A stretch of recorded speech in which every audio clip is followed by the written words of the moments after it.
Assalamualaikum warahmatullahi wabarakatuh. Alhamdulillah, puji syukur kehadirat Allah Subhanahu wa taala. Kita bertemu kembali pada mata pelajaran sejarah peminatan secara daring. Materi ini untuk kelas 12 IPS, baik IPS 1, IPS 2, IPS 3. Anak peserta didik sekalian, kita sudah beranjak di pertemuan keempat.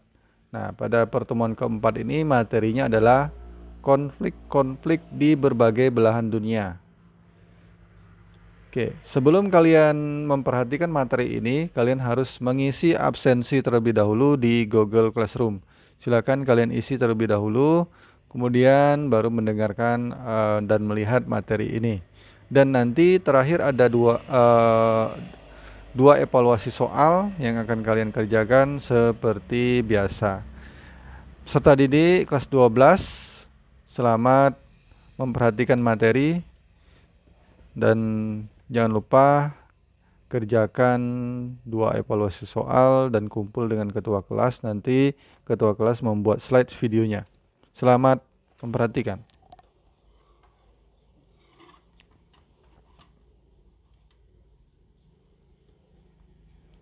Konflik-konflik di berbagai belahan dunia.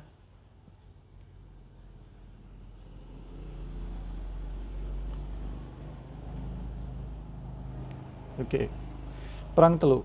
Perang Teluk adalah perang yang terjadi di Timur Tengah pada tanggal 2 Agustus 1990 hingga 28 Februari tahun 91 yang dipicu oleh invasi Irak terhadap Kuwait.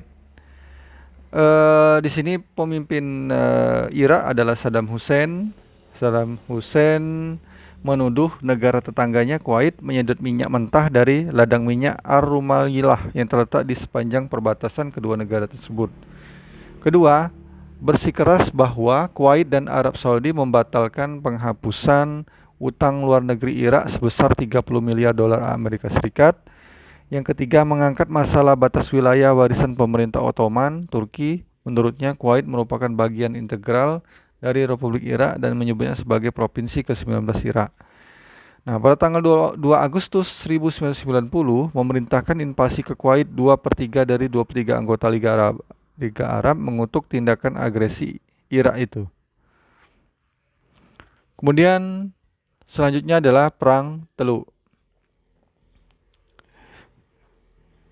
Perang Teluk terjadi pada tanggal 8 Agustus tahun 90. Pemerintah Irak secara resmi menganeksasi Kuwait pada tanggal 28 Februari tahun 91. Nah, waktu itu Presiden Amerika bernama Bush mengumumkan gencatan senjata yang mengakhiri Perang Teluk. Irak mengakui kedaulatan Kuwait dan menyingkirkan semua senjata pemusnah massal termasuk senjata nuklir, biologi, dan kimia. Kemudian yang ketiga, pesawat-pesawat tempur pertama Angkatan Udara Amerika Serikat tiba di Arab Saudi sebagai bagian dari penambahan kekuatan militer. Nama sandi operasinya adalah Operation Desert Shield. Di darat terdapat pasukan gabungan dari NATO yang siap siaga menghadapi kemungkinan Irak menyerang Arab Saudi. Perang Teluk diperkirakan sekitar 8.000 hingga 10.000 anggota pasukan Irak tewas. Adapun di pihak koalisi sekitar 300 anggota tewas. Tanggal 29 November tahun 90, Dewan Keamanan PBB secara resmi mengesahkan penggunaan segala cara yang diperlukan untuk melawan agresi Irak apabila Irak tidak menarik diri dari Kuwait hingga 15 Januari tahun berikutnya. Masih dengan Perang Teluk, pada pagi hari tanggal 17 Januari tahun 91, serangan udara masif di bawah pimpinan Amerika Serikat yang dikenal dengan Operasi Badai Padang Pasir menghujani pertahanan udara Irak. Selanjutnya, pada pertengahan Februari, pasukan koalisi memerangi pasukan darat Irak di Kuwait dan selatan Irak.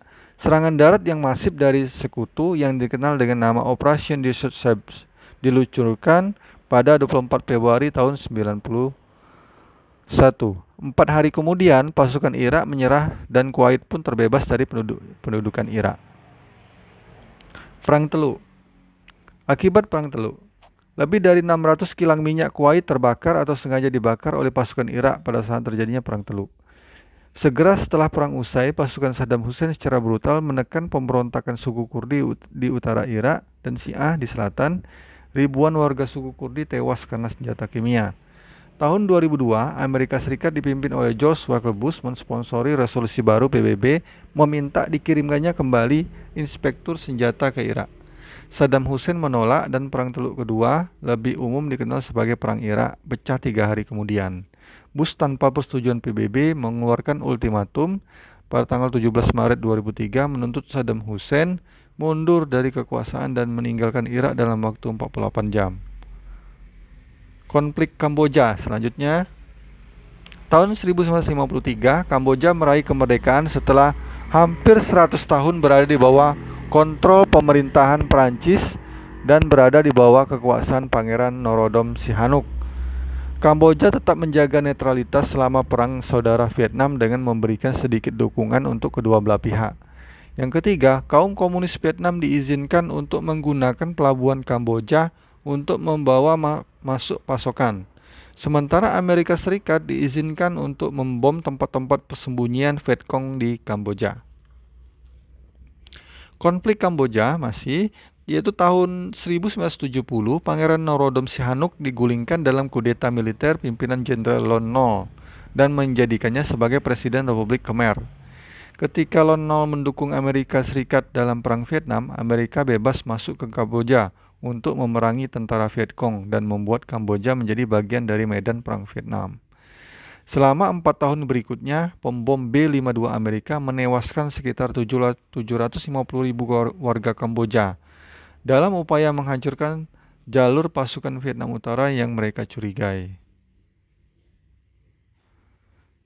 Kemudian konflik Kamboja masih masa genosida, merupakan pemimpin Khmer Merah dan pengagum komunis Maois Tiongkok dan juga pernah mengenyam pendidikan di Perancis.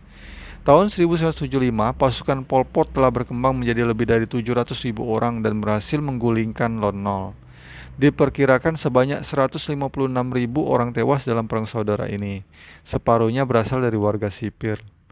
Memberlakukan sebuah program ekstrim untuk merekonstruksi Kamboja sesuai dengan paham komunisme ala Mao di Tiongkok dan mengganti nama Republik Khmer menjadi Kampuchea. Ini seorang tokoh ya, Pol Pot namanya. Kemudian terjadi genosida. Pimpinan Khmer Merah mewajibkan seluruh penduduk untuk bekerja sebagai buruh dalam satu federasi pertanian kolektif yang besar. Siapapun yang menentang, baik itu rakyat biasa, biksu maupun kaum intelektual, akan dimusnahkan. Khmer Merah juga banyak menginterogasi anggota mereka sendiri, memenjarakan serta mengeksekusi mereka yang dicurigai akan melakukan pengkhianatan dan sabotase.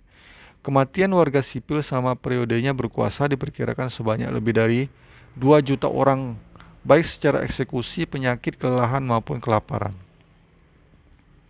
Semua hak politik dan sipil dihapus. Satu slogan terkenal Khmer Merah berbunyi, "To spare you is not profit, to destroy you is no loss."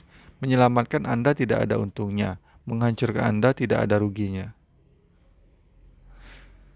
Pada tahun 1978, Vietnam menginvasi Kamboja dan berhasil menggulingkan pemerintahan Khmer. Pada tahun 1989, Vietnam mundur dari Kamboja. Konflik militer antara 1978 hingga 1989, sebanyak 14.000 warga sipil Kamboja tewas. Tahun 1991, sebuah kesepakatan damai akhirnya tercapai dan Buddhisme diangkat kembali sebagai agama resmi negara. Tahun 1993, pemilu pertama yang benar-benar demokratis diadakan. The Extraordinary Chambers in the Court of Cambodia (ECCC) atau Majelis Luar Biasa Kamboja dibentuk oleh PBB pada tahun 1997 untuk menyidangkan kasus pelanggaran HAM berat atau genosida di Kamboja yang terjadi antara 17 April 1975 sampai 6 Januari 1979. Tahun 1997, Pol Pot ditangkap oleh anggota Khmer Merah. Sebuah pengadilan akal-akalan diadakan dan Pol Pot dinyatakan bersalah. Setahun kemudian ia meninggal dunia karena gagal jantung. Organisasi Khmer Merah secara resmi dibubarkan tahun 1999. Oke, anak-anakku, sudah didik. Adapun evaluasi dua soalnya adalah jelaskan latar belakang terjadinya Perang Teluk. Evaluasi yang kedua, jelaskan mengenai situasi konflik Kamboja yang mengakibatkan banyak warga sipil dan militer yang meninggal. Silakan dijawab di buku catatan nanti, kemudian kumpul dengan ketua kelas. Nanti ketua kelas membuat video atau slide videonya. Dikumpulkan paling lambat pukul 13 atau pukul 1 siang waktu Indonesia Barat. Selamat mengerjakan tugas. Kalau ada pertanyaan nanti silakan ditanyakan di WA Group. Saya akhiri, wabillahi taufiq wal hidayah. Wassalamualaikum warahmatullahi wabarakatuh.